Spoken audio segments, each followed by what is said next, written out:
Entrevista en Canal 5.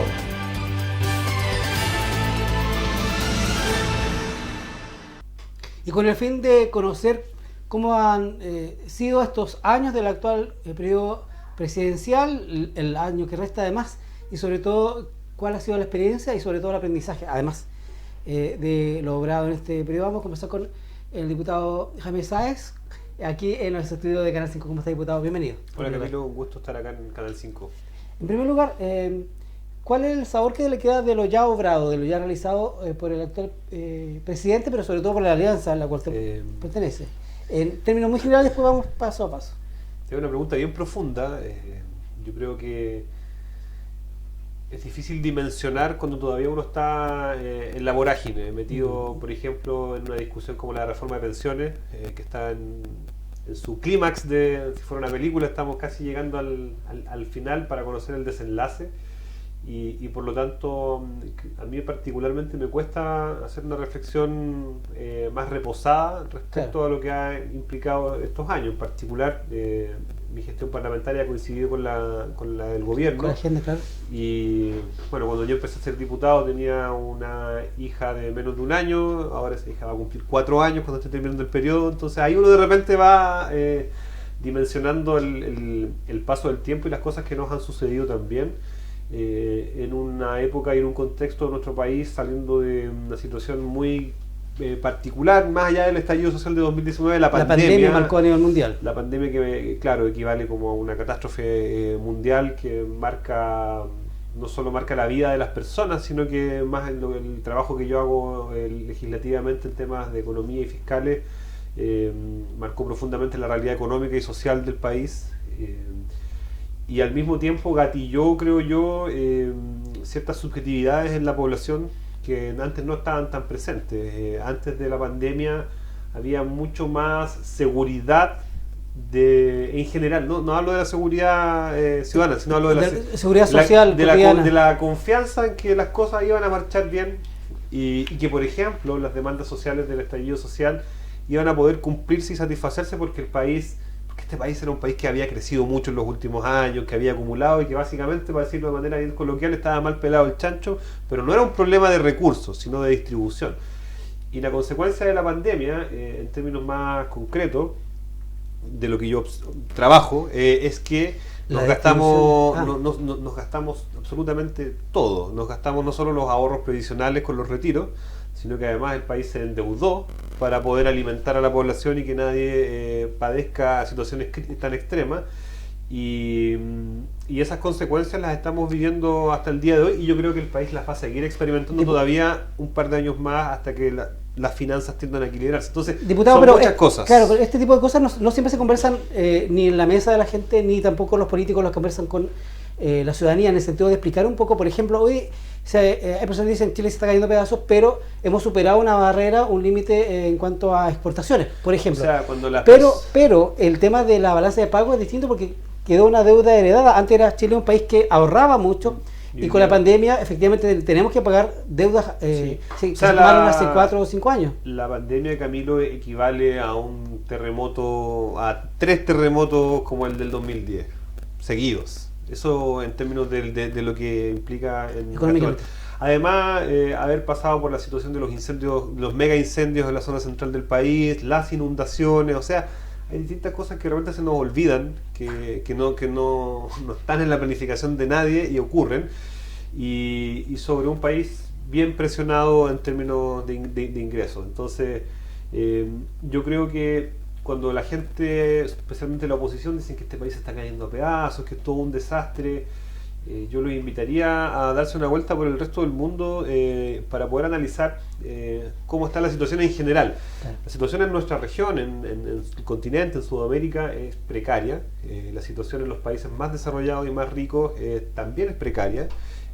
Estamos además en un contexto de creciente carrera armamentística y de escenarios bélicos abiertos cuyas consecuencias todavía no alcanzamos a dimensionar adecuadamente. Eso también crea condiciones económicas más adversas para un país que importa, por ejemplo, casi el 100% de los combustibles.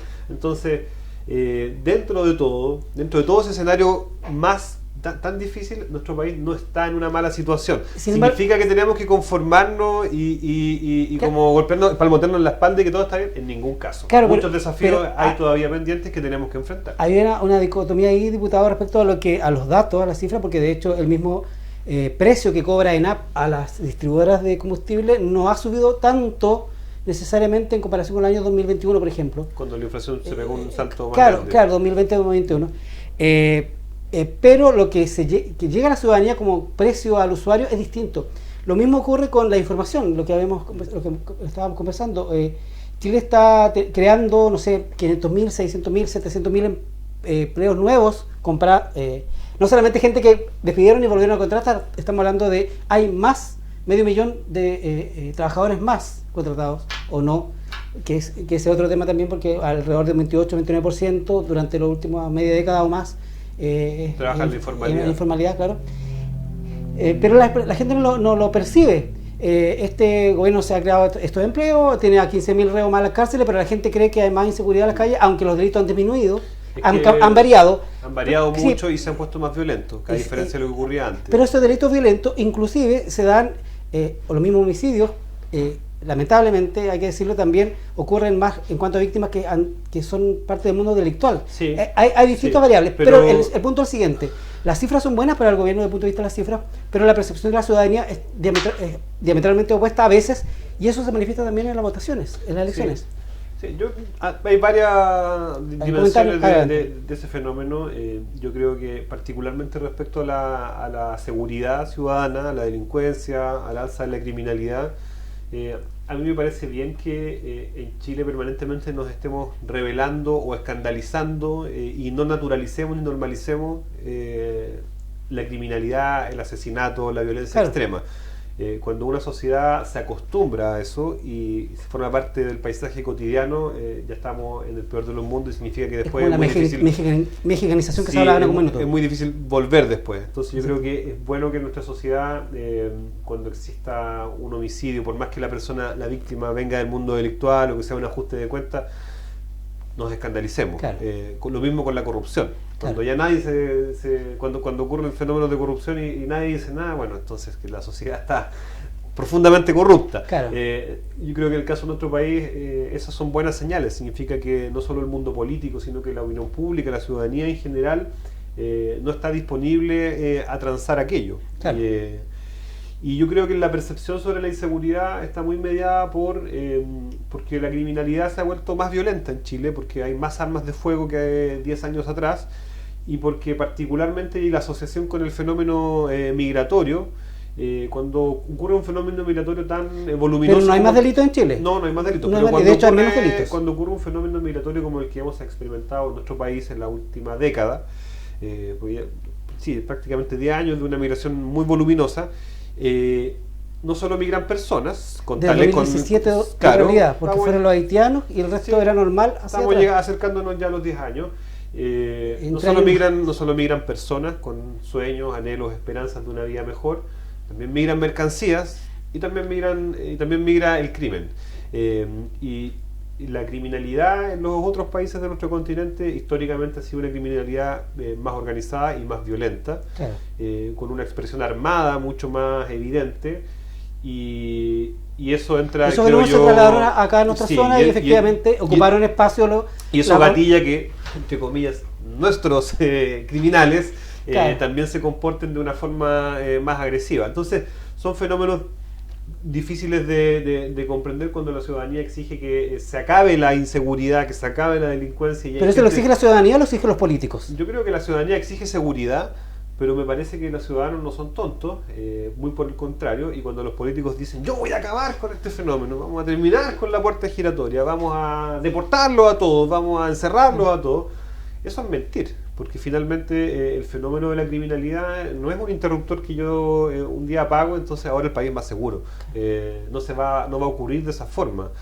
No es que por cambiar una ley o por aumentar la cantidad de carabineros, que es algo que todos los gobiernos han hecho, o por hacer una ley que favorezca el trabajo de las policías, que prácticamente todos los gobiernos lo han hecho, no solo con eso las cifras de criminalidad van a mejorar. Es un trabajo constante, es un combate donde particularmente en el caso del crimen organizado, nuestro país nunca, hasta este gobierno, nunca tuvo instituciones que trabajaran coordinadamente. Exacto. Siempre el fenómeno de la mafia, del crimen organizado, de la asociación ilícita, estuvo radicado más bien en el trabajo policial y no en el trabajo vinculado con las policías, además del Ministerio Público, por cierto, pero además, por ejemplo, el Servicio Nacional de Aduana, Impuestos Internos y toda la otra serie de estamentos públicos que tienen que trabajar de forma coordinada para poder detener ese tipo de fenómenos. Ahora, uno puede echarle hace 10 años se le echaba la culpa para los mapuches, hoy podemos culpar a los inmigrantes, pero el asunto es que efectivamente, probablemente, igual hace 10 o 20 años había mafias. Sin embargo, Claro. esta coordinación que se da entre instituciones ha permitido ir ascendiendo en la pirámide del delito. Es decir, antes... O sea, la falta de coordinación permite que... No, la coordinación que hoy existe entre esas instituciones, tal como usted menciona, aduana, el gobierno, sentarse las dos policías juntas con el Ministerio Público, que es un avance que se ha dado ahora, permite ir ascendiendo en investigar más arriba en las pirámides y los peces gordos, y es ahí cuando empiezan las guerras entre narcos y aumentan también los hechos de violencia, porque al agarrar a los mafiosos más grandes deja un vacío de poder y se pelean entre ellos con mayor violencia. O sea, no es un fenómeno bastante un poquito más complejo, y en este sentido, cuando se tienen éxitos, finalmente se afrontan nuevos desafíos también en materia de combate al delito. El Congreso ha estado a la altura, esa es la pregunta. ¿Ve usted como diputado de nuestra zona alguna ley que hace falta ahora en este nuevo escenario que es más complejo de investigar? A mí me parece que el Congreso ha tenido un nivel extraordinario de preocupación por estos temas. Ya uno podrá evaluar desde la casa si eso ha sido por conveniencia de cada actor político o no, pero el asunto es que en este periodo, por el trabajo que ha hecho el gobierno, pero también que hemos hecho desde el Congreso, transversalmente, claro, se han aprobado más leyes vinculadas a seguridad que nunca antes en la historia. Llevamos cerca de 30 leyes distintas que van apretando en distintos niveles, en distintos espacios, desde temas carcelarios, a la famosa ley Naim Retamal, hasta otras leyes que favorecen el trabajo investigativo, la coordinación, nuevos tipos de delito. Sin ir más lejos, el robo de madera, hasta hace 1 año y medio, 2 años atrás, era tipificado como hurto, hoy día es un delito. Eso ha permitido desbaratar numerosas mafias. Falta desbaratar las mafias que hay en Puerto Montt, que operan en la carretera austral, en la zona de Piedra Azul Alto, que se roban el bosque a vista y paciencia, por muchos años. Eso, todos quienes somos de la zona sabemos que eso ocurre. Y hay una mafia vinculada a la venta de madera en los aserraderos, ¿cierto? Y no se le ha puesto el cascabel al gato, pero creo que hay un delito ahora que permite que el Ministerio Público y las policías puedan tomar la acción. Lo mismo en otro tipo de materia. Entonces me parece que en general el Estado de Chile ha podido responder a esta demanda y a este momento tan crítico de inseguridad. Yo no soy un experto en la materia como para decir que faltan más leyes. Tiendo a pensar que más que leyes o aumentar penas o cosas por el estilo, creo que hace falta siempre estar apretando con mayor coordinación, claro, optimizar mejor el uso de los recursos y creo yo fortalecer el trabajo policial y preventivo en otras áreas, ¿no?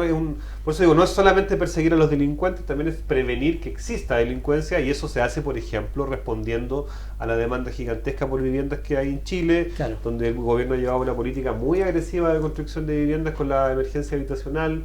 Eso se hace brindando áreas verdes, o sea, si tú brindas calidad de vida y vas logrando que el Estado tenga presencia, no solamente con carros policiales, sino bajo otras formas, con mejor atención médica, con mejores servicios, vas a lograr que a mediano y largo plazo la población que podría encaminarse por el mal camino, finalmente se vaya por el buen camino. Exactamente, más oportunidad. O sea, hay que hacer todo aquello. La misma gratuidad es un hay que perseguir el crimen, pero también hay que generar otras condiciones para que la población tenga mejores situaciones de vida y no opte por el camino fácil muchas veces, que es el microtráfico u otro tipo de actividades delictuales. Pero conforme avanza una máquina, uno puede decir, falta este tornillo, apretemos por acá.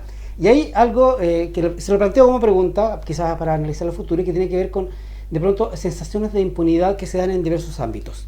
Tanto, por ejemplo, con el caso de Hermosilla, como en el caso de los Papitos Corazón, que es una deuda multimillonaria, exactamente, sí, todo nivel.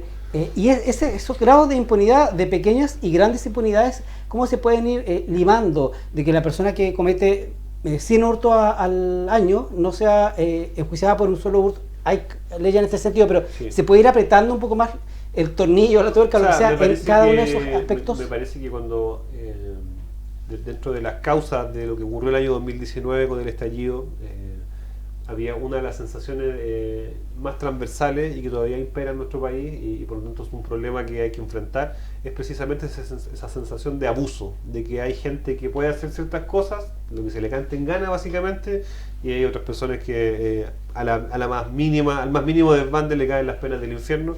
Y muchas veces distintos emprendedores me lo señalan con el trabajo de fiscalización que hace Impuestos Internos. Impuestos Internos a los chicos los persigue y a los más grandes dicen no les pasa nada. Entonces esa sensación me parece que no es solo eso, no es solo algo subjetivo, sino que verdaderamente, y los casos que usted señalaba, ilustran que hay que en Chile, y esto es algo muy cultural de nuestro país, muy asentado además, el amiguismo, el compadrazgo, el pituto,